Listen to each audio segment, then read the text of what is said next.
আমন্ত্রণ ২১-এর রাতে। আমাদের আজকের বিষয় দিল্লিতে ক্র্যাকডাউনের শঙ্কা। আজকে আমাদের সঙ্গে স্টুডিওতে উপস্থিত আছেন এবি পার্টির সাধারণ সম্পাদক ব্যারিস্টার আসাদুজ্জামান ফুয়াদ। আপনাকে স্বাগত জানাচ্ছি ২১-এর রাতে।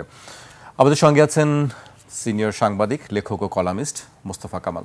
কামাল ভাই, আপনাকেও স্বাগত জানাচ্ছি ২১-এর রাতে। আজকে অনেকগুলো খবর আছে, বাংলাদেশেও বেশ কিছু খবর আছে। রাষ্ট্রপতির পদত্যাগ নিয়ে গুঞ্জন না, এক ধরনের গণমাধ্যমে যে খবর সেটি সত্যই, এবং কে পরবর্তী রাষ্ট্রপতি হচ্ছেন সেটি নিয়েও এক ধরনের আলোচনা আছে। এর মধ্যে আমরা দেখছি যে জামায়াত নেতার একটি ব্যক্তিগত মুহূর্তের ভিডিও নিয়ে ব্যাপক আলোচনা হচ্ছে। দেশে আবারও সিএনজি স্টেশনে গ্যাস সংকট, দীর্ঘ লাইন দেখছি, বন্যার একটি বিষয় আছে। সেই সব বিষয়ে আলোচনা যাওয়ার আগে আমি শুরুতেই দিল্লির ক্র্যাকডাউনের প্রসঙ্গটি একটু উল্লেখ করতে চাই। আমরা জানি যে দিল্লিতে না, এখন শুধু অনেক জায়গায় ছড়িয়ে গেছে। আমি কিছু উল্লেখ করতে, দিল্লির পাশাপাশি মুম্বাই, বেঙ্গালুরু, পাটনা এবং আহমেদাবাদের মতো প্রধান শহরগুলোতেও আন্দোলন ছড়িয়ে পড়েছে। পাটনায় শিক্ষার্থীদের মিছিলে জলকামান ও টিয়ার শেল ব্যবহারের ঘটনা ঘটেছে। এর মধ্যে প্রধানমন্ত্রী নরেন্দ্র মোদী তিনি ঘোষণা দিয়েছেন ফাস্ট ট্র্যাক কোর্ট গঠন করে এটির যত দ্রুত সম্ভব বিচার করা হোক, কিন্তু তাতেও আসলে থামছে না, অনড় রয়েছেন যে শিক্ষামন্ত্রীকে পদত্যাগ করতেই হবে। এর মধ্যে তারকারাও যোগ দিয়েছেন, সেসব বিষয় নিয়ে অনেক আলোচনা আছে। আমি ব্যারিস্টার আসাদুজ্জামান ফুয়াদকে দিয়ে শুরু করতে চাই। আপনার কাছে কি মনে হচ্ছে যে আসলে আমরা অনেকটা দেখতে পাচ্ছি যে ঢাকার যে জুলাই গণঅভ্যুত্থানের যে চিত্র আমরা দেখেছি, ঠিক একই চিত্র আমরা ভারতের বিভিন্ন শহরে দেখতে পাচ্ছি? কি মনে হয় আপনার কাছে ভবিষ্যৎ? ধন্যবাদ। ভারতের ৮০ বছরের স্বাধীনতার ইতিহাসে এবং এর আগে ব্রিটিশ ইন্ডিয়া বলতে যে সময়টাকে আমরা বুঝি, মোটা দাগে কেন্দ্র সেন্ট্রাল ইন্ডিয়া বলতে যেটা বোঝায়, এই অংশে অথবা গত ৮০ বছরে কোনো গণ আন্দোলন সফল হয়েছে সেটার মাধ্যমে সরকার বদলে গেছে এমন কোনো ঘটনা নাই। ভারতের যে বিষয়গুলো নিয়ে ভারত যথেষ্ট ক্রেডিট নেয় সারা দুনিয়ার, তার ভিতরে একটা হচ্ছে যে তার এখানে কোনো রাজনৈতিক অস্থিতিশীলতা নাই, অস্থিরতা নাই। এখানে সবসময় ভোট আর নির্বাচনের মাধ্যমেই সরকার বদলেছে। ইন্দিরা গান্ধীর একটা সময় বছর দুয়ের মতো ইমার্জেন্সি ডিক্লেয়ার করেছিলেন তিনি, এবং তাকে এই জন্য ক্ষমা চাইতে হয়েছিল জাতির কাছে। ক্ষমা চেয়ে, মাফটার চেয়ে তারপরে উনি পরবর্তীতে ক্ষমতা এসছেন, মাঝখানে একটা সময় ছিলেন না।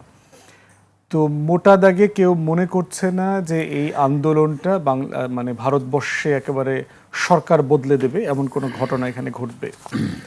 এবং মোদি আসার পর থেকে ধরেন এই যে নিট এক্সামের কথা বলা হচ্ছে, যে national eligibility and entrance exam NEET, এই নিটের টেস্ট সহ শুরু করে ভর্তি পরীক্ষা রিলেটেড প্রায় ১৫০-র উপরে পরীক্ষাতে এরকম প্রশ্নপত্র ফাঁস হয়েছে এবং মোটা দাগে কিছু হয়নি। বারবার এরকম বিভিন্ন সময় প্রতিবাদ হয়েছে, বিচ্ছিন্ন আন্দোলন হয়েছে।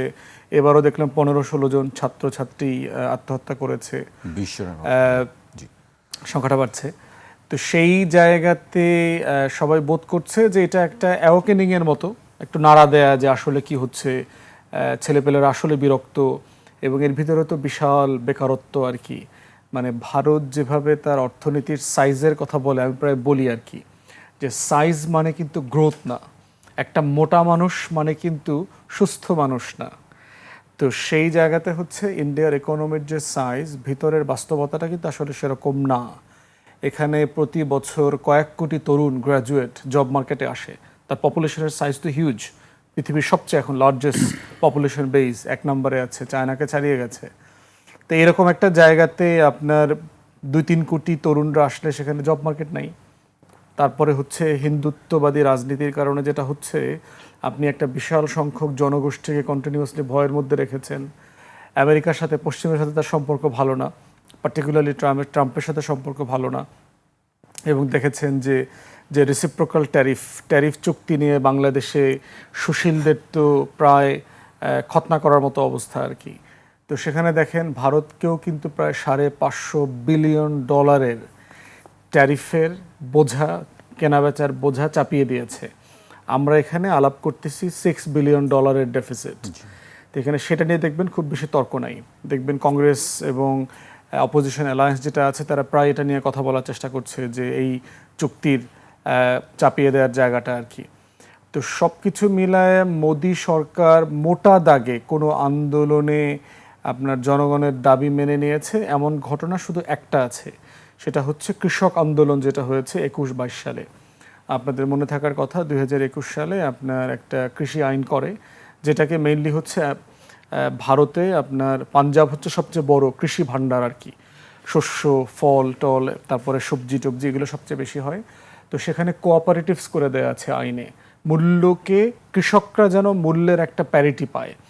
তা নাহলে যেটা হচ্ছে বাংলাদেশে যেটা আমরা সাফার করছি ফরিয়াদ এবং মধ্যস্বত্বভোগীদের কারণে, যেটা হচ্ছে মূল যে উৎপাদনকারী কৃষক উনি আসলে দামটা পাচ্ছেন না, আবার শহরগুলোতে ঢাকার মতো জায়গায় যারা আছেন তারা প্রচুর দামে জিনিসটা কিনতে হয়। এ কারণে পাঞ্জাবে সহ বিভিন্ন জায়গায় তারা যেটা করেছে কোঅপারেটিভস করে দিয়েছে। এইটা মোদি আইনটা পরিবর্তন করে এখানে কর্পোরেশনকে ইনক্লুড করছে, যেটা কর্পোরেটাইজ করা হবে এবং দাম মার্কেট ঠিক করবে। এটার প্রতিবাদে তখন কৃষক আন্দোলন হয়। 1 বছরের উপরে আপনার এই দিল্লি থেকে পাঞ্জাব অমৃতসর পর্যন্ত রাস্তা কিন্তু ব্লক করে রাখে, সীমান্ত পর্যন্ত ব্লক হয়ে যায়। তারপরে আপনার 22 নভেম্বরে গিয়ে তারা এই দাবিটা আইনটা বাতিল করে মোদী সরকার। এর বাইরে মোটা দাগে কোনো আন্দোলনে কিন্তু মোদী কনসিড করে নাই। ধরেন কাশ্মীরের আর্টিকেল 370 বাতিল করা হলো, ব্যাপক আন্দোলন হয়েছে। নাগরিকত্ব সংশোধন আইন হইল, সম্প্রতি বিভিন্ন স্টেটে ভোটের আগে যে রিভিশন করেছে, এসআইআর করেছে, সেগুলো নিয়ে আন্দোলন হয়েছে। কোনোটাতে কিন্তু মোদি ব্যাকট্র্যাকে যায় নাই। গবাদি পশু গরু নিয়ে যে পরিমাণ হাঙ্গামা হয়েছে, খুন খারাপি হয়েছে, ব্যাকট্র্যাক করে নাই। তো এই জন্য অনেকেই মনে করছে ধর্মেন্দ্র প্রধান তার যে শিক্ষামন্ত্রী দলের ভিতরে খুবই সলিড লোক, আপনার পূর্বাঞ্চলে বিহার উড়িষ্যা থেকে শুরু করে এই অঞ্চলে সবচেয়ে গুরুত্বপূর্ণ বিজেপির নেতা। অমিত শাহ ধরেন আপনার গুজরাট থেকে শুরু করে যোগী আছে উত্তরপ্রদেশে। তো ধর্মেন্দ্র প্রধান হচ্ছে এই পূর্ব অঞ্চলের জন্য খুবই গুরুত্বপূর্ণ নেতা, যিনি ব্রাহ্মণ না। কারণ আরএসএস আর বিজেপির হিন্দুত্ববাদী রাজনীতি হচ্ছে নেতারা উপরে যারা আছেন মোটামুটি সবাই ব্রাহ্মণ ক্ষত্রিয় উচ্চ বর্ণের। তো ধর্মেন্দ্র প্রধান হচ্ছে অযাদব, মানে যাদব হচ্ছে একটা বিশাল ব্রাহ্মণ উচ্চ শ্রেণীর উচ্চ বর্ণের সম্প্রদায়, সে হচ্ছে যাদব গোষ্ঠীর না। তো ধর্মেন্দ্র প্রধানকে সরিয়ে দিলে যেটা হবে, উড়িষ্যা থেকে শুরু করে বিহার এই পূর্বাঞ্চলে নিম্নবর্ণের হিন্দুরা যারা বিজেপিকে ভোট দিয়েছে কোটিতে, তারা হয়তো অসন্তুষ্ট হবেন এবং বিজেপির ভোট মার্কেট এখানে সিরিয়াসলি এফেক্টেড হবে। তো এইসব কারণে ধর্মেন্দ্রকে সরানোর ব্যাপারে তারা চিন্তা করছে না। প্লাস হচ্ছে যে মোদি অমিত শাহের যে টাফ স্ট্যান্স, যে তারা খুবই একটা শক্ত আয়রন ম্যান যে লিডারশিপ তারা শো করবার চেষ্টা করছে, সেটার মানে ক্ষয়িষ্ণু হয়ে যাবে।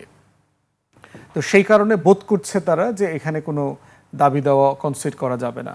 এবং আন্দোলনও এমন পর্যায়ে গেছে বলে আমার কাছে এখনও মনে হচ্ছে না যে আপনার সিরিয়াসলি সে আসলে হুমকির মধ্যে পড়ে গেছে।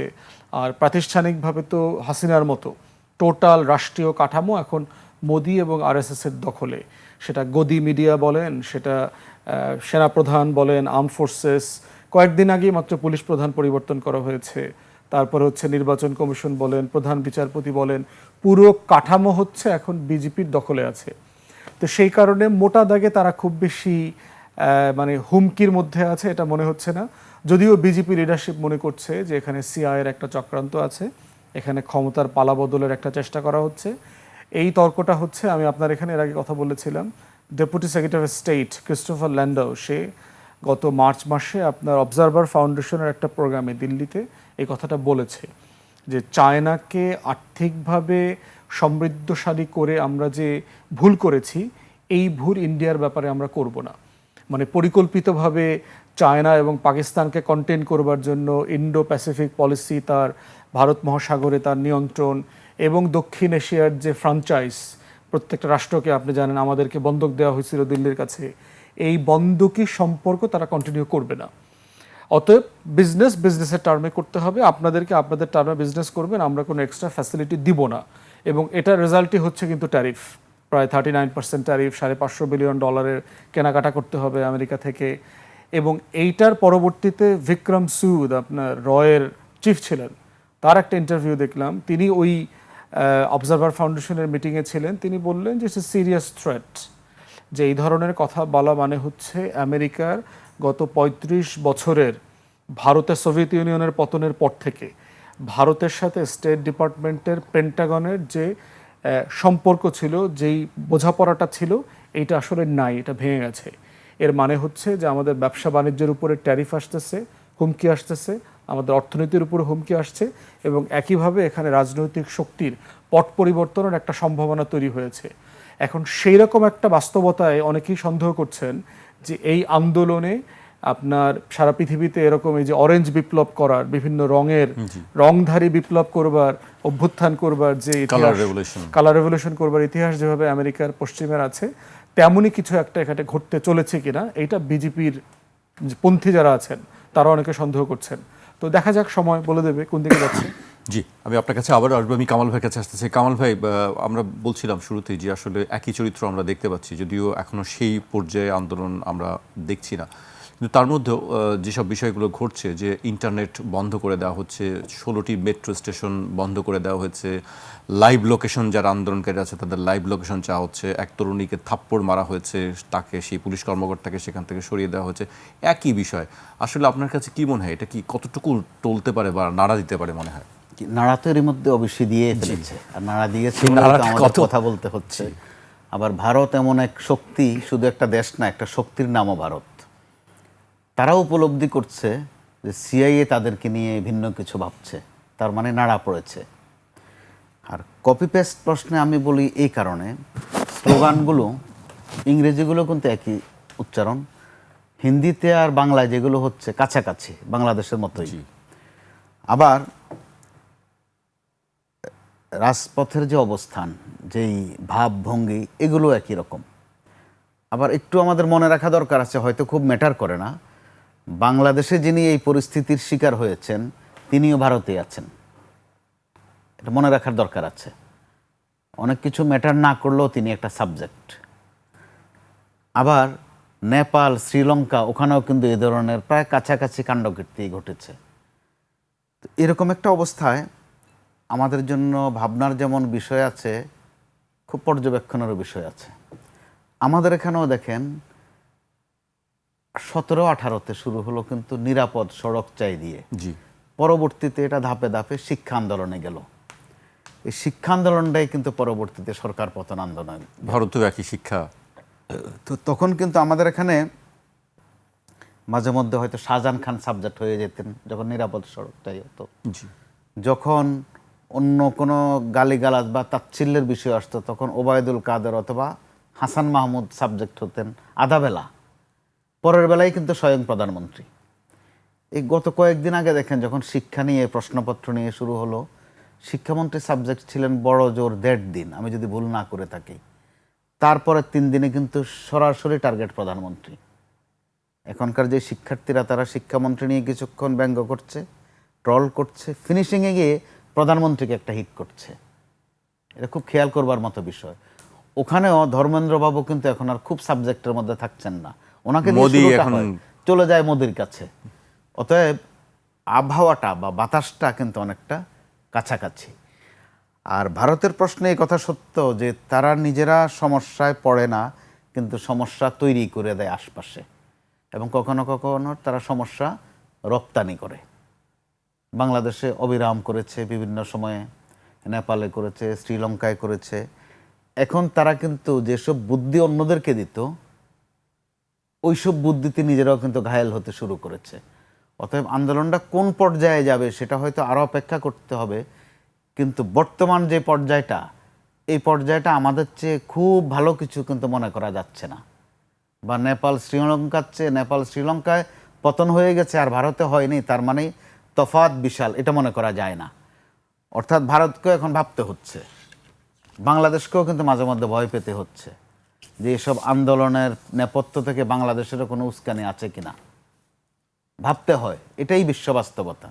কারণ এই আমরা যেটা গ্লোবালাইজেশন বলি, বিশ্বায়ন বলি, এখানে এখন আর একত্ববাদের খুব একটা অবস্থা নাই যে আমি সব বুঝি, আমি সব পারি। অর্থাৎ এই যে আমিত্ব আর আমিত্ব, এখন রুগান্ডা উগান্ডাও নিজেদেরকে কিছু একটা মনে করে, ভূমিকা রাখে তো যতটুকু পারে। তো ওই রকম অবস্থায় ভারতের এখনও বাংলাদেশের জন্য ভারত যেরকম প্রাসঙ্গিক, তারা কি এই সুযোগে বাংলাদেশের সাথে সম্পর্কটা উন্নয়ন করবে কিনা? আমি তো উন্নয়ন বলছি দ্বিতীয় ধাপ, আসলে যে স্বাভাবিক করবে কিনা। উন্নয়ন তো আরও পরের ব্যাপার। যেগুলো মাঝে মধ্যে যে 2-1টা সেশন করেন, সীমান্ত দিয়ে হেঁটে চলে আসেন, আতিথেয়তা দেন, আতিথেয়তা নেন, এগুলো আসলে এক ধরনের ডামি শো। অন্তত তারা স্বাভাবিক করবে কিনা সমস্যাটা, পরিস্থিতিটা বাংলাদেশের সাথে। কারণ বাংলাদেশ গত কয়েক মাসে কিন্তু আমরা অভ্যন্তরীণ রাজনীতিতে যত সমালোচনাই করে থাকি, ইউনূস সরকার থেকে যেটা শুরু হয়েছে এটার ফলো আপ এখনও আছে, যে ভারতের সাথে মোটামুটি চাণক্য না পারুক অন্তত একটু মুন্সিয়ানা কিন্তু বাংলাদেশ দেখাচ্ছে বিভিন্ন পয়েন্টসের উপরে। তো এরকম একটা অবস্থায় অভ্যন্তরীণভাবে আমাদের ভাবনার বিষয় আছে, ভারতের নিজস্ব ভাবনার বিষয় আছে, আবার প্রতিবেশী হওয়ার কারণে অগ্রাহ্য করার সুযোগ থাকে না। আমাদের কিছু হলে এই বাতাস যেমন ওখানে যাবে, ওখানে কিছু হলে ওটার বাতাসও আমাদের এইদিকে আসবে। তার উপর খুব সাম্প্রতিক সময়ে তিস্তা আবার প্রাসঙ্গিক, পানি তো সারাক্ষণে প্রাসঙ্গিক, সম্প্রতি আরও বেশি প্রাসঙ্গিক। এরকম একটা অবস্থায় আমার মনে হয় দুদেশ নিজেদের সমস্যা নিয়ে বসতে পারে। রুগীরা একসাথে বসলে সমস্যা হয় না, রুগীরা শেয়ার করতে পারে। সবসময় ডাক্তারের সাথে বসতে হবে তা নয়, রুগীও কথা বলতে পারে যে কার অভিজ্ঞতা কীরকম, কে কীরকম বেদনা বোধ করে। এরকম একটা জায়গা থেকে আমি একটু হলেও ইতিবাচকভাবে দেখব যে অন্তত সোজা বাংলা কথায় দুষ্টামিটা একটু কমিয়ে একটা সহাবস্থান তৈরি করা যায় কিনা, এই নিয়ে ভাবনার কথা বলছি। জি, আমি আপনার কাছে আবারও আসবো। আমি ফদ ভাইয়ের কাছে আসতে চাই। রাজপথের যে চিত্র আমরা দেখছি, কিন্তু পার্লামেন্টেও কিন্তু আমরা সেই একই অবস্থার দিকে আমরা দেখছি যে আমি সংসদের বর্ষাকালীন অধিবেশনের চতুর্থ দিনেও আজকেও লোকসভা ও রাজ্যসভায় চরম বিতর্ক ও হট্টগোল হয়েছে। বিরোধী দলের নেতা রাহুল গান্ধী সহ অন্যান্য বিরোধীরা শিক্ষামন্ত্রীর পদত্যাগ দাবি করে বিক্ষোভ অব্যাহত রাখায় অধিবেশন বারবার মুলতবি করতে হয়েছে আজকেও। আরেকটি আমি উল্লেখ করতে চাই, ভারতের জনপ্রিয় সঙ্গীত শিল্পী অরিজিৎ সিং তিনি তার এক্সে লিখেছেন, শিক্ষার্থীদের মারধর করা হচ্ছে, দিল্লি পুলিশ আপনাদের কি লজ্জা হচ্ছে না? নেতা মন্ত্রীদের বলছি, এসব কি হচ্ছে? আপনারা কি নিজেদেরই ভগবান মনে করছেন? সব কিছু মনে রাখা হবে। একই সেই আমরাও আমাদের প্রেক্ষাপটে একই দেখেছি। পার্লামেন্টের যে কথাটা আসছে, আপনার কাছে কি মনে হয় যে বিরোধী দল সেই জায়গা থেকে তাদের দাবি আদায়ে সক্ষম হবে? দেখেন, এই মোদি আসার পর থেকে অথবা কংগ্রেসের যে 47 পরবর্তী ক্ষমতায় থাকা লম্বা সময়, মাঝখানে বিজেপির কিছু সময় ছিল, এই পুরো সময়ের পরে দেখেন যে কংগ্রেস কিন্তু এত লম্বা সময় কখনো ক্ষমতার বাইরে ছিল না। এবং এটা নিয়ে কিন্তু এই আলোচনাটা ভারতে আছে, সেটা হচ্ছে যে গান্ধী পরিবার আসলে আর ভারতবর্ষের নেতৃত্ব দিতে পারবেন কিনা। পার্টিকুলারলি আমরা দেখলাম যে সোনিয়া গান্ধী দায়িত্ব নেবার পর থেকে তার ছেলে মেয়েরা এখন আছে, যদিও এখন আপনার পার্টি প্রেসিডেন্সি তারা পরিবর্তন করেছে, ভোটাভুটির মাধ্যমে একজনকে দায়িত্ব দিয়েছে, আর লোকসভাতে আপনার পার্লামেন্টারি লিডারশিপ হচ্ছে এখন রাহুল গান্ধীর।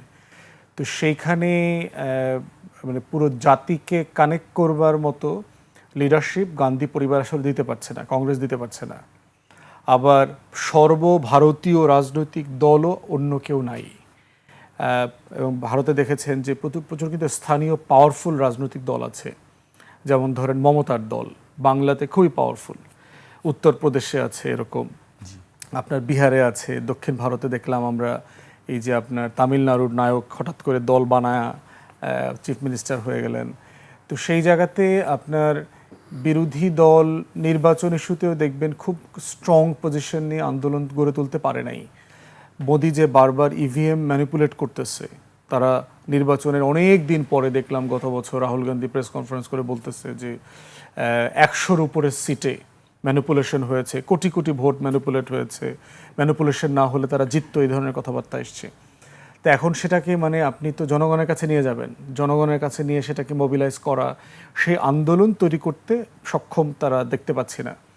তো সেখানে গান্ধী পরিবারের পলিটিক্সটা, তাদের বক্তব্য, সম্প্রতি যে দুই ভাই বোনের বক্তব্য দেখলাম, অনেকটাই ভেরি মানে ওয়েস্টার্ন আর কি, আপনার ব্রিটিশ পলিটিক্সের ডিসেন্সি, ভদ্রতা, যে মোদিজি তো এটা করতে পারেন না, উনি তো দুষ্টামি করছেন আমাদের সাথে, এগুলো কথা রাখছেন না, এই ধরনের কথাবার্তা বলছে। কিন্তু অরুন্ধতী রায় যে বিখ্যাত লেখিকা, তিনি বলেছেন আর কি যে এটা তো একটা অসভ্য সরকার, মানে তার সাথে তার ভাষায় কথা বলবার যে জায়গা, সেটা বলছে যে অনেক দিন পরে নিজেকে ভারতীয় মনে করে ভাল লাগছে, যে এখনো কিছু তেলাপোকা বেঁচে আছে, যে যারা আসলে আন্দোলন করতে পারতেছে। সে মনে করছিল সবাই তো মরিয়ে গেছে, এখন কিছু তেলাপোকারা বেঁচে আছে, তারা সবাই একত্রিত হয়ে ফিরে এসছে। তো আমি এখনও মোটা দাগে মনে করছি না যে বিজেপির হিন্দুত্ববাদী ফ্যাসিবাদ যে পরিমাণ শিকড় গেড়েছে, এইটা রাহুল গান্ধী পরিবার অথবা কংগ্রেসের লিডারশিপ অথবা খুবই ব্রোকেন, ইভেন যারা কংগ্রেস করছে, আপনি চিন্তা করে দেখেন মমতার প্রায় 19-20 জন এমপি ইন্ডিপেন্ডেন্ট ফোরাম তৈরি করে ফেলেছে বিভিন্ন এলাকাতে। আপনি দেখেছেন কাশ্মীরের মুখ্যমন্ত্রী, তিনি বলছেন তার মন্ত্রী পরিষদ কিনে নেওয়ার জন্য অফার দেওয়া হয়েছে, প্রত্যেককে 3-4-5 কোটি 20 কোটি রুপি পর্যন্ত দেওয়া হচ্ছে। তাহলে এই যে পুরো বিজেপি সারা ভারতবর্ষের পলিটিক্স, পলিটিশিয়ান, পলিটিক্যাল পার্টিজ এগুলো যে কিনে নিচ্ছেন, কিনে সে যেটা করছে সে কিন্তু রাজনীতি শূন্য ভারত করে ফেলছে। মানে তার ওই যে অখণ্ড ভারত করতে হবে, তার এখন টার্গেট হচ্ছে যে গেরুয়া বাহিনী 21টা প্রদেশ দখল করেছে, বাকি 7টা তো দখল করতে হবে। তাহলে এইটা আগামী 2-4 বছরের মধ্যে করতে হবে। তাদের প্ল্যান ছিল 25 সালে, গত বছর সম্ভবত আরএসএস এর 100 বছর পূরণ হয়েছে, তাদের ধর্মসভা বসার কথা ছিল 100 বছর পরে। তো মানে সেখানে অফিসিয়ালি ঘোষণা করবে যে এটা একটা হিন্দু রাষ্ট্র হয়েছে আর কি। তো সেটা হইতে না পারার একটা কষ্ট আছে, তারা যে তাদের টার্গেট পূরণ করতে পারে নাই। তো এই সব কিছু মিলে অপোজিশন পলিটিক্সকে খুবই দুর্বল মনে হয়েছে। আপনার খুব বড় আকারে যদি ভায়োলেন্স ইরাপ্ট না করে, যে ভারতবর্ষের ইতিহাস বদলে গেছে, এই লেভেলের সহিংসতা হয়েছে, তখন সর্বোচ্চ হয়তো ইমার্জেন্সির দিকে যেতে যাবে আর কি মোদি। এবং ইমার্জেন্সি দিলেই যে গান্ধী পরিবার অথবা কংগ্রেস ক্ষমতায় চলে আসছে ব্যাপারটা তাও না। ফেডারেল স্টেট, তার কাঠামো অত্যন্ত মজবুত বিভিন্ন জায়গাতে, সেটা আমাদের মতো না ছোট্ট জায়গায় আপনি ঢাকাকে অচল করে দিলেন মানে বাংলাদেশ অচল হয়ে গেছে, ব্যাপারটা এরকম না। তার আরো বড় বড় সিটি আছে যেটাকে কেন্দ্র করে সে দেশ পরিচালনা করতে পারবে। তো আর কংগ্রেস পলিটিক্সও ঠিক এরকম না, বাংলাদেশের মতো না যে আপনার একদম ভেঙে চুরে সব কিছু নিয়ে ক্ষমতা দিবে। কারণ কংগ্রেসের পলিটিক্যাল হাতে খড়ি কিন্তু ব্রিটিশদের হাতে, সেই 1885-86 সালে। তো প্রায় 100+ বছর একটা রাজনৈতিক কালচার তারা তো প্র্যাকটিস করেছে, ভোট, গণতন্ত্র, নির্বাচন, একটা বিতর্ক তর্কর ভিতর থেকে রাজনৈতিক সংস্কৃতি গড়ে তোলা। সেখান থেকে তারা হুট করে খুব ভায়োলেন্ট হতে পারবে আমাদের মতো, তেমনটা আমি বোধ করছি না। জি, আপনার কাছে আমি আবার আসবো। আমি কামাল ভাইয়ের কাছে আসতে চাই। কামাল ভাই, ত্যাগ, পদত্যাগ, এই বিষয় নিয়ে খুব আলোচনা চলছে, আজকেও ওইটি নিয়ে দিনভর আলোচনা ছিল। রাষ্ট্রপতির একটি বিষয় আছে, আরেকটি হচ্ছে যে জামায়াতের যিনি এমপি তাকে বহিষ্কার করা হয়েছে, তার সংসদ সদস্য পদ থাকবে কি থাকবে না, এই বিষয় নিয়ে অনেক আলোচনা হয়েছে।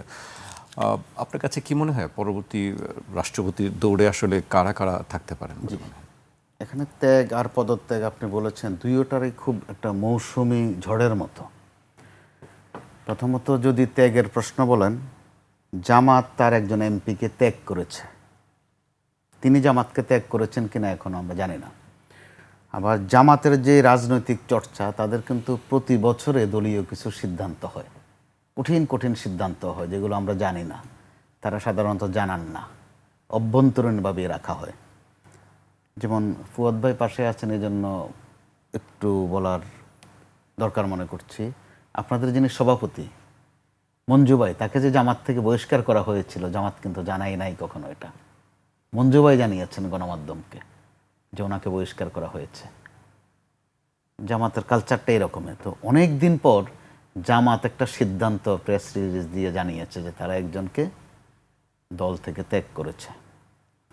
তো এখন এমন একটা বিষয়টা এত স্পর্শকাতর, যদি আলোচনা না করা যেত স্বস্তি লাগতো, কিন্তু পরিস্থিতির এতই অনিবার্যতা, আজকে 3-4 দিন ধরে আমাদের কথা বলতে হচ্ছে বিষয়টা নিয়ে।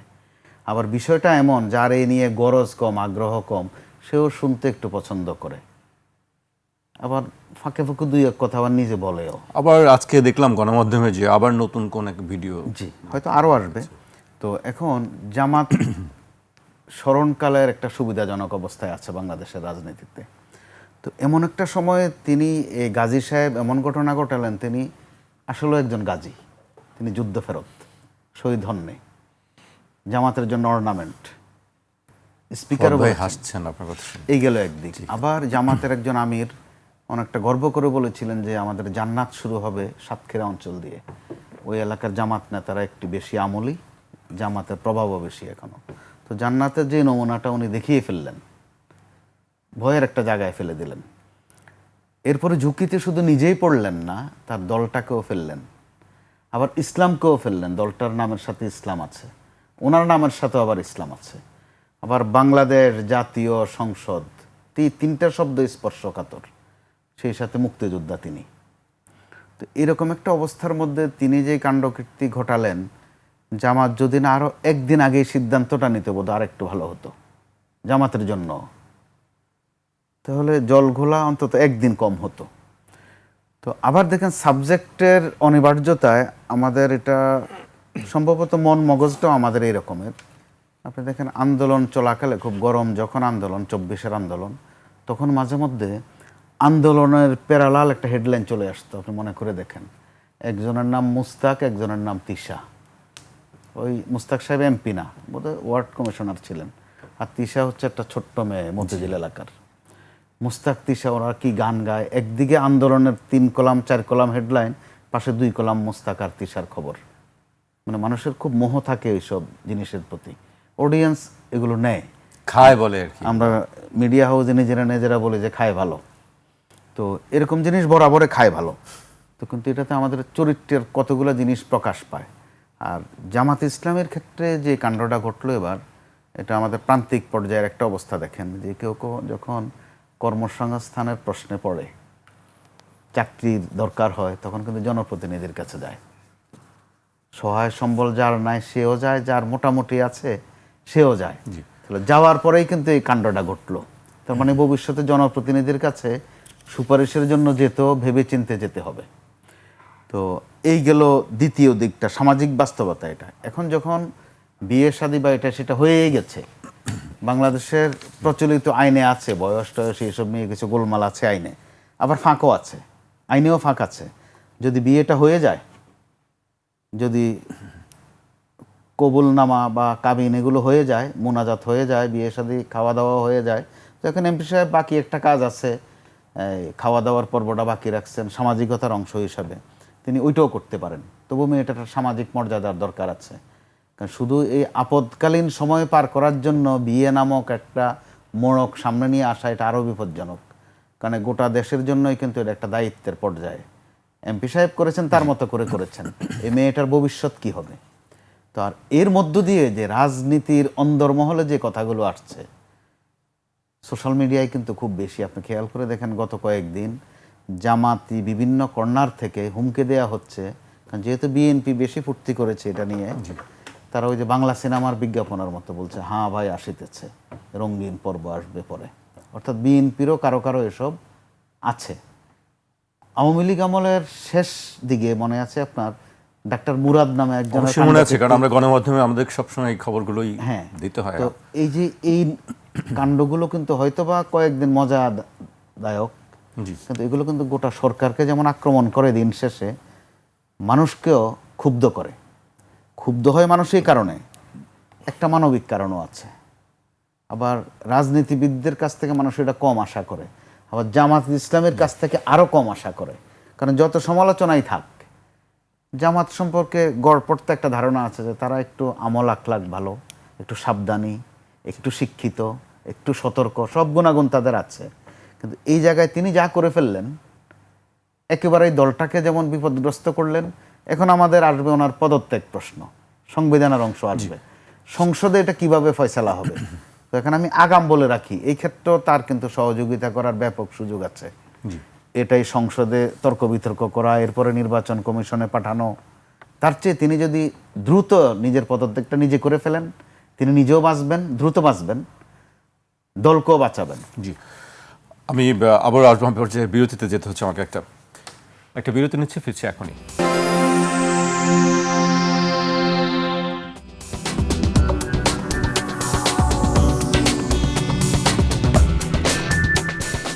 বিরতির পর আবার স্বাগত। আপনারা দেখছেন 21 রাত। সঙ্গে আছেন এবি পার্টির সাধারণ সম্পাদক ব্যারিস্টার আসাদুজ্জামান ফুয়াদ এবং সিনিয়র সাংবাদিক, লেখক ও কলামিস্ট মোস্তফা কামাল। আমি ফুয়াদ ভাইকে দিয়ে শুরু করতে চাই। রাষ্ট্রপতির পদত্যাগ নিয়ে হঠাৎ করেই আবার আলোচনা হচ্ছে যে তিনি আসলে যে তার শারীরিক কারণে কথা বলেছেন, যে আবার আমরা কিছু সূত্র গণমাধ্যমের খবর দেখছি তাকে সরকারি দল থেকে বলা হচ্ছে, যদিও আজকে স্বরাষ্ট্রমন্ত্রী বলেছেন যে সরকারের পক্ষ থেকে এ বিষয়ে কোনো কিছু বলা হয়নি। আপনার কাছে কি মনে হয় বিষয়টি? একটা বিষয় হচ্ছে যে চুপপুর চলে যাওয়ার ব্যাপারে তো আমরা আসলে শুরু থেকে কথা বলেছি, 24-এর গণ অভ্যুত্থানের পর থেকে কথা বলেছি যে দুইটা বিষয় আমরা খুব করে চেয়েছিলাম, তার ভিতরে একটা হচ্ছে চুপপুর চলে যাওয়া, আর দ্বিতীয়ত হচ্ছে 72-এর সংবিধান সাসপেন্ড করা। তো বিএনপির কারণে কোনোটাই করা সম্ভব হয়নি আর কি। এবং চুপ্পু দীর্ঘমেয়াদে যে বিএনপির জন্য একটা লায়াবিলিটি, এটা বিএনপি আগামী দিনগুলোতে আসলে সে হারে হারে টের পাবে আর কি। মানে যেটা সে বুদ্ধি প্রজ্ঞা দিয়ে বুঝতে পারে নাই, সেটা সে হারে হারে টের পাবে আগামী দিনগুলোতে। দেখেন, চুপ্পু দেশে বাইরে গেছে গত কয়েকদিন আগে। সে কি আসলে শুধু দাঁতের ডাক্তার দেখাইতে গেছে? মানে এটা প্র্যাকটিক্যালি পসিবল? মানে তার মতো এই লেভেলের একটা টাউট, একটা প্রপার টাউট এবং হাইলি করাপ্ট একটা লোক, এই মানুষটা শুধু লন্ডনে গেছে, একটু এই ডাক্তার দেখাইছে, আবার একটু কেমব্রিজে একটু ঘুরতে গেছে, আর একটু শপিং করতে গেছে। তাহলে কি করতে গেছেন? মানে কিছু একটা তো করতে গেছে। এখন যেটা করতে গেছেন এই জিনিসটা মানে আরো কয়েকদিন পরে জানা যাবে আসলে কি কি করতে গেছেন। ইতিমধ্যে কিন্তু এই গুঞ্জনগুলো আছে, আমরা ক্ষমতার জায়গায় মহলগুলো থেকে আমরা পাচ্ছি আর কি, যে তিনি হাসিনার সাথে রেগুলার যোগাযোগ করতেন। অন্তর্বর্তীকালীন সরকারের সময় সে একাধিকবার ধরা খেয়েছে, এই সরকারের আমলে সে 1-2 বার ধরা খেয়েছে হাসিনার সাথে যোগাযোগ করতে গিয়ে। এখন সার্টেনলি যোগাযোগ করছেন, কি খোঁজ খবর নিচ্ছেন হাসিনার, যে আপা ডিসেম্বরে কি সত্যি আসবেন কিনা, আসলে আমি কি করব, আমার কি দায়িত্ব আছে, আমার ব্যাপারে আপনার কোনো নির্দেশনা আছে কিনা আর কি। এখন সেটা জানার পরে তারেক রহমান তাকে রাখবেন কিনা, তার এটা এখতিয়ার, তাদের এখন ব্রুট মেজরিটি আছে। আমি বোধ করছি যে আমি যেটা দেখতে চাই সেটা হচ্ছে যে সে যেন দেশ ছেড়ে চলে যেতে না পারে। তাকে যদি রাষ্ট্রপতির পদ থেকে অব্যাহতি দেওয়াও হয়, আমরা শুনছি যে তিনি চিকিৎসার জন্য আবার বিদেশে যেতে পারেন। যদি দেশ ছেড়ে যান এবং ফিরে না আসার সম্ভাবনা থাকে, কারণ ওনার কিন্তু রেসিডেন্সি আছে, এর আগে কিন্তু আমরা এভিডেন্স দেখেছি বিভিন্ন জায়গায়, দুবাই, মালয়েশিয়াতে ওনার সেকেন্ড হোমের রেসিডেন্সি আছে। দুবাইয়েরটা পার্টিকুলারলি জেনুইন এভিডেন্স বলেই সাংবাদিকরা বিভিন্ন জায়গাতে কনফার্ম করেছেন। এবং আপনি জানেন যে সেকেন্ড হোম অথবা দুবাই এইসব জায়গাতে রেসিডেন্সের জন্য আপনাকে প্রপার্টি কিনতে হবে, অথবা ইনভেস্ট করতে হবে, অথবা পার্টিকুলার একটা টাকা ব্যাংকে জমা রাখতে হবে, কিছু একটা এরকম শর্ত আছে। একটা হচ্ছে উনি একটা বিচারক ছিলেন, একটা জজ কয় টাকা বেতন পায় বলেন? আমরা নিজেরা জানি, একটা ফার্স্ট ক্লাস অফিসার, সে তাদের আসলে প্রচুর টানাপোড়েন থাকে। এরপরে উনি আসলে এগুলো কিভাবে কেনাবেচা করলেন? এখন যারা ওনাকে বিচারক সময় থেকে চেনেন এমন মানুষগুলো বলেছেন, ইভেন ওনার সাথে ছাত্রলীগ করেছে সেই যুদ্ধের আগে পরে, তারা বলেছে সে হচ্ছে রেশনের দুধের ডিলারশিপ নিয়েছিল যুদ্ধের পরে, আপনার ছাত্রলীগ কোটায় আওয়ামী লীগের থেকে 72 সালে। এই রেশনের দুধ চুরি করা, এখানে হেরফের করবার কারণে তাকে জেলে পর্যন্ত যেতে হয়েছে। তার সাথে একসাথে জেল খাটছে এমন লোক আবার আমি পার্সোনালি চিনি, ব্যক্তিগতভাবে চিনি, যারা একসাথে জেল খাটছে ওই রেশনের দুধ চুরি করার কারণে। অতএব তার চুরি করার ইতিহাস, তার টাউটামি বাটপারের ইতিহাস কিন্তু নতুন না। হাসিনা কিন্তু দেখে শুনে রাইট ফেরেস্তা ঠিক করছে, কারণ ফেরেস্তা যদি টাউট না হয় ওকে নিয়ন্ত্রণ করতে পারবে না, হাসিনা এটা জানে। কারণ হাসিনা তো নিম্নে হচ্ছে যে মানে সে তো শয়তানের আমিরুশ শয়তান, তো যিনি ইবলিসের আমির, তাকে তো ইবলিস সিলেকশনের সময় অবশ্যই তাকে চিন্তা করতে হয়েছে ও দুষ্টামি করলে কি আবার আমার বিরুদ্ধে চলে যায় কিনা, ওর একটা টাইট দেওয়ার একটা ব্যবস্থা রাখতে হবে আর কি। এই জন্য দেখবেন পুরো আওয়ামী লীগ কিন্তু দল আকারে ওয়াজ শকড যখন চুপ্পুকে প্রেসিডেন্ট করা হয়েছে। তো সেই জায়গাতে দেখেন তার চুরির ইতিহাস এইটা। বিচারপতি থাকা অবস্থায় তাকে যারা চেনে, তার সহকর্মীরা ছিল, তারা সবাই তাকে খুবই অসৎ কর্মকর্তা হিসাবে চিনত। তারপরে হচ্ছে সে দুদকের কমিশনার হইল, তাকে বস্তা ভৈরা টাকা দিয়ে আসছে এমন লোক ব্যক্তিগতভাবে আমাকে বলছে যে আমি ওর বাসায় ওর বস্তা ভৈরা টাকা দিয়ে আসছি। মানে যে দেশের সাথে অবশ্যই একটা দুর্নীতিবাজ লোক, এবং বাংলাদেশের সাথে এগুলোই ডিল হয় ব্যাকডোরে, যে আমি আপনারা বাঁচানোর জন্য মোস্তফা ভাইরে বস্তা দিয়ে পাঠিয়ে দিলাম, ভাই এটা ডিল করেন, আমাকে একটা সাদা সোতা দিয়ে দেন, ওই পাইপের ওই পাশে ঠেলে পাঠিয়ে দেন, বলেন আমি একদম চরিত্রবান একটা মানুষ আর কি। তো তার এই অনেকগুলো বিষয়, যে ধরনের ঘটনা থাকলে ধরেন কোনো ব্যক্তিকে রাষ্ট্রপতি করা হয় না, অথবা করা হয়ে থাকলে তাকে ইমপিচ করা উচিত। আমাদের তো ইমপিচমেন্টের প্রভিশন আছে, কিন্তু কখনো অ্যাপ্লাই করা হয়নি। তো সে আসলে সিরিয়াসলি গণ অভ্যুত্থানকে আন্ডারমাইন করা, এবং ইন্টারভিউ দেখেন, এই মানব জমিনের সম্পাদক সাহেব মতিউর রহমান চৌধুরী সাহেবকে তিনি ইন্টারভিউ দিয়েছেন, রয়টার্স, এএফপিকে সে কয়েকবার ইন্টারভিউ দিয়েছে। এক একটা ইন্টারভিউতে কিন্তু সে খুবই গুরুত্বপূর্ণ কথা বলেছেন, হাসিনার কোনো পদত্যাগপত্র আমি পাই নাই। তাহলে আসলে হাসিনা পদত্যাগ করে নেই, যেটা নিয়ে আলটিমেটলি হচ্ছে সংসদ কেমনে ভাঙলো, অ্যাটর্নি জেনারেল কেমনে অ্যাপয়েন্টেড হইল, 106-এর নাটক কেমনে হইল, অনেক প্যান্ডোরাস বক্স ওপেন হয়ে যাচ্ছে। সে অন্তর্বর্তীকালীন সরকারের বিরুদ্ধে অনেকগুলো অভিযোগ করেছে, আমাকে প্রপার যে প্রোটোকল দেয় না, আমাকে বের হইতে দেয় না, দেখা সাক্ষাৎ করে না, আমাকে কোনো মিটিংয়ে ডাকে না, আমার জাতীয় দিবসে আমার ক্রয়পত্র ছাপা হয় না, অনেক কিছু বলছে সে ওই সব জায়গাতে। এখন এইরকম একটা ক্রিমিনাল যদি দেশের বাইরে চলে যায় এবং তার ফেরার সম্ভাবনা না থাকে, তখন কিন্তু সে এমন এমন তথ্য এবং কথাবার্তা বলবে যেটা আলটিমেটলি এই যে আওয়ামী প্রোপাগান্ডা মেশিন, দিল্লির যে আধিপত্যবাদের মিসইনফরমেশন ডিসইনফরমেশনের ক্যাম্পেইন চলছে, এই ক্যাম্পেইনটাকে বেগবান করবে। অতএব আমরা সরকারকে বলবো, যদি চুপ্পুকে অব্যাহতিও দেয়া হয়, তাকে যেন দেশের বাইরে যেতে দেয়া না হয়। কারণ দেশের ভিতরে থাকলে তাকে আপনি নিয়ন্ত্রণ করতে পারবেন, দেশের বাইরে থেকে সে দুষ্টামি যেগুলো করবে আওয়ামী লীগ এবং ভারতের সহযোগিতাতে, এইটা দেশের জন্য খুবই বিব্রতকর অবস্থা তৈরি করবে, যেটা কারোর জন্য ভালো হবে না। তারেক রহমান সরকার হয়তো মনে করছেন যে এটা বললে অন্তর্বর্তীকালীন সরকারের বিরুদ্ধে বলবে, ইউনূসের বিরুদ্ধে বলবে, শুধু ইউনূসের বিরুদ্ধে বলবে না, আপনাদের 14 গোষ্ঠীর খোঁজ খবর বের করে দেবে, এক্সপোজ করে দেবে। কিন্তু জি, আমি কামাল ভাইয়ের কাছে আসি। ফদ ভাইয়ের কাছ থেকে অনেক তথ্য আমরা পেলাম, অনেক বিষয় যেগুলো নিয়ে সবসময় আলোচনা হয়। আবার নতুন করে আপনি এখানে একটু যোগ করার বিষয় আছে। তিনি ভাগ্যের প্রশ্নেও তিনি ভাগ্যবান। 3টে সরকারের শপথ পড়িয়েছেন। শেখ হাসিনা সরকারের সর্বশেষ সরকারের শপথ পড়িয়েছেন, ডক্টর ইউনূস সরকারের শপথ পড়িয়েছেন, এখন যে সরকারটি আছে তার শপথও তিনি পড়িয়েছেন, 3 বাহিনী প্রধানের মতো আর কি। হ্যাঁ, তারপর কথা বলেন নাই করতে করতেও কিন্তু কম বলেন নাই। ওনাকে নামাজ পড়তে পর্যন্ত দেয়া হয় নাই, এই অভিযোগ পর্যন্ত এনেছেন। ডাক্তারের কাছ তো যেতে দেয়া হয়নি, অপমান অপদস্থ তো করা হয়েছেই। আবার তিনি কিন্তু পদ ছাড়েননি, রাগ করেননি, তার মানে চরম ধৈর্যশীল মানুষ। আচ্ছা, এরপরে ঠিক প্রজ্ঞাপনের মতো করে ওনার নাম আসলে কি লিখতে হবে সেটা কিন্তু গণমাধ্যমকে জানিয়ে দেয়া হয়েছিল। মোহাম্মদ শাহাবুদ্দিন, চুপ্পু যেন লেখা না হয়, এটার অর্থ হচ্ছে এটা। কিন্তু দিব্যি এখন কিন্তু চুপ্পু লেখা হচ্ছে, বলাও হচ্ছে, এতেও উনি কিন্তু রাগ করেন না। তার জায়গা থেকে ইচ্ছে করলে এখনো মাঝে মধ্যে একটু খেপতে পারেন যে চুপ্পু বলা হয় কেন। তো সবাই তারা আদর করে চুপ্পু বলুক আর গালি দিয়ে চুপ্পু বলুক, বলে, তিনি অপমানিত হন না। এরকম একটা প্রেক্ষাপটে ফুয়াদ ভাই কিন্তু এক লাইন বলেছেন, তার কাছে কিন্তু গন্ডগোল পাকানোর মতো প্রচুর উপাদান আছে। মাঝে মধ্যে তিনি 2-1টা ছেড়েছেন মাত্র, বিশেষ করে শেখ হাসিনার পদত্যাগ প্রশ্নে একাধিকবার বলেছেন। এইগুলো একদিক। এখন সামনের দিনগুলোতে তার বিদায়টা কিভাবে হবে? কি তাকে কি ইমপিচ করা হবে, নাকি তিনি নিজে নিজে দাঁতের অসুখ অথবা চোখের অসুখ কিছু একটা বলে চলে যাবেন? তো চলে যাওয়াই কি শেষ? না, ওনার চলে যাওয়াই কিন্তু শেষ না। ওনার কাছে অনেক খোরাক আছে, রাজনীতির খোরাক, সাংবিধানিক খোরাকও আছে। এখন তাকে কে কিভাবে ব্যবহার করবে, অপব্যবহার করবে, এটা যার যার বিষয়। আর ব্যবহৃত যারা হন বা যেই পাত্রটা ব্যবহৃত হয় তার কাজে হচ্ছে ব্যবহৃত হওয়া, সে বলেই রাখে আমাকে ব্যবহার করুন। বিএনপি ব্যবহার করেছে, তার মুখ দিয়ে শেখ হাসিনাকে ফেসিস্ট বলানো সম্ভব হয়েছে। অবলীলায় তিনি বরং বিএনপি নেতাদের চেয়ে আরও ক্লিয়ার অ্যান্ড লাউডলি বলেছেন যে শেখ হাসিনা কত বড় ফেসিস্ট, কিভাবে ছাত্রদের বুকে গুলি চালিয়েছে, তিনি কিভাবে এগুলোর ধিক্কার জানান, নিন্দা জানান, খুব পরিষ্কার করে কিন্তু এগুলো বলেছেন।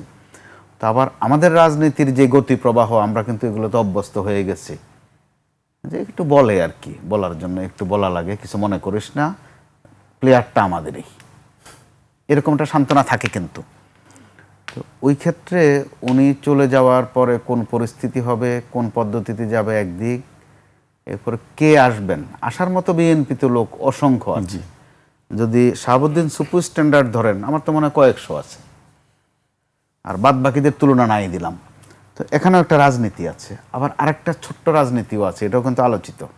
একটা তো আলোচিত যে তিনি লন্ডনে গিয়ে কার কার সাথে কি কি কথা করেছেন, কি কি কথা বলেছেন, কিছু অডিও কিন্তু আছে। এগুলো হয়তো বা শিগগিরে ওই যে একটু আগে যেটা বললাম, হ্যাঁ ভাই আসিতেছে রঙিন, ওই রকম কিছুর মধ্যে এটা পড়েও যেতে পারে। আরেকটা হচ্ছে যে তিনি তখন কোন কাণ্ডটা ঘটাবেন, একের পর এক তো ঘটিয়েছেন, এরপরে কোনটা ঘটাবেন। তো বিএনপি ওই ক্ষেত্রে কোন পথ ধরবে, তাকে ইমপিচ করবে নাকি কোনো অসুখ বিসুখ দিয়ে বিদায় করবে? বিদায় করাটাই কিন্তু বিদায় হবে না, এখানে পরিষ্কার করার দরকার আছে যে বিএনপি কোন পথে যাবে। আর সূক্ষ্ম যে কাজটা হয়েছে বলছিলাম, সেটা হচ্ছে যে জামাত ইসলামী, এনসিপি বা এবি পার্টি সহ অনেকের একটা একটু সুখ সুখ হয়তো লাগছে যে তাদের এই দাবি কিন্তু শুরু থেকেই, যে এই সুপ্পুকে সরানো। বিএনপি সেটাকে আমল দিচ্ছিল না। এমনকি একজন কিন্তু এই ইস্যুতে ভালো মারধরের শিকার হয়েছিলেন, তিনি এখন বোধহয় প্রতিমন্ত্রী পর্যায়ে আছেন। ওনার হয়তো মার আর প্রতিমন্ত্রিত্ব দুটো মিলিয়ে গড়ের অঙ্কের সমান সমান হয়ে গেছে, কিন্তু বাদ বাকিদের অঙ্ক কিন্তু আরো নানা রকম আছে। জি, অঙ্ক নানান রকমের অঙ্ক আছে, সামনে আরও অঙ্ক হয়তো আমরা দেখতে পাবো। শেষ পর্যায়ে চলে আসছি, আমি আরেকটি প্রসঙ্গ উল্লেখ করতে চাই ফদ ভাইকে দিয়ে। 24শে জুলাই গণঅভ্যুত্থান চলাকালে ফেনীতে সংঘটিত মানবতা বিরোধী অপরাধের একটি মামলায় শহীদ রাষ্ট্রপতি জিয়াউর রহমান হত্যা মামলার আসামি মোজাফফর হোসেনকে গ্রেফতার দেখিয়েছে আন্তর্জাতিক অপরাধ ট্রাইব্যুনাল। একই সঙ্গে তাকে দুদিনের জিজ্ঞাসাবাদের অনুমতি দেওয়া হয়েছে। আমরা একটি বিষয় জানি যে তার কোর্ট মার্শালে বিচার হয়েছিল, এবং সেই সম্প্রতি শুনছিলাম যে স্বরাষ্ট্রমন্ত্রী বলছিলেন যে সম্ভবত তাকে কোর্ট মার্শালেই বিচার হবে ওই ঘটনার, কিন্তু তারপর দেখলাম যে আজকে আরেকটি মামলায় তাকে গ্রেফতার দেখানো হয়েছে। এই বিষয়ে আইনি অবস্থাকে একটু জানতে চাই। আমরা যতটুকু জেনেছি তাকে আসলে এই যে মাসুদউদ্দিন আহমেদ চৌধুরী, তার মাধ্যমে একটা ট্র্যাপ করে তাকে ধরা হয়েছে, এবং মাসুদউদ্দিন আহমেদ চৌধুরীকে ইনফ্যাক্ট অন্য একটা ট্র্যাপে ধরা হয়েছে, সব দেশে ছিলেন না, তাকে দেশে এনে গ্রেফতার করা হয়েছে এরকম। তো সেইটা হচ্ছে যে স্পেসিফিক কোনো তথ্য আমরা পত্রিকায় দেখতে পাচ্ছি না, তবে যেগুলো শুনলাম বিভিন্ন জায়গাতে খোঁজখবর নিয়ে, যে হাসিনার সাথে ক্লোজলি যোগাযোগ থাকা, ভারতের বলয়ের সাথে যোগাযোগ থাকা, গণ অভ্যুত্থানের আগে পরে অন্তর্বর্তীকালীন সরকার বর্তমান সরকারকে বিব্রত করবার জন্য চেষ্টা করা, এমন অনেক কাজের সাথে সে সংশ্লিষ্ট আছেন। এখন একটা বিষয় হচ্ছে যে শহীদ প্রেসিডেন্ট জিয়াউর রহমানের হত্যাকাণ্ডের সাথে তো কোর্ট মার্শাল হয়ে গেছে, তো সেখানে তার বিচার এক্সিকিউট করাটা খুব ডিফিকাল্ট হওয়ার কথা না যদি মিলিটারি আইনে চলে যায়, কিন্তু যদি সিভিল অফেন্সের সাথে এঙ্গেজমেন্ট থাকে তাহলে তাকে ইমিডিয়েটলি কোর্ট মার্শালে হস্তান্তর করে ফাঁসি দেওয়ার বন্দোবস্ত করা যাবে না, সেখানে অন্য তদন্ত করে তথ্য কালেকশন করতে হবে।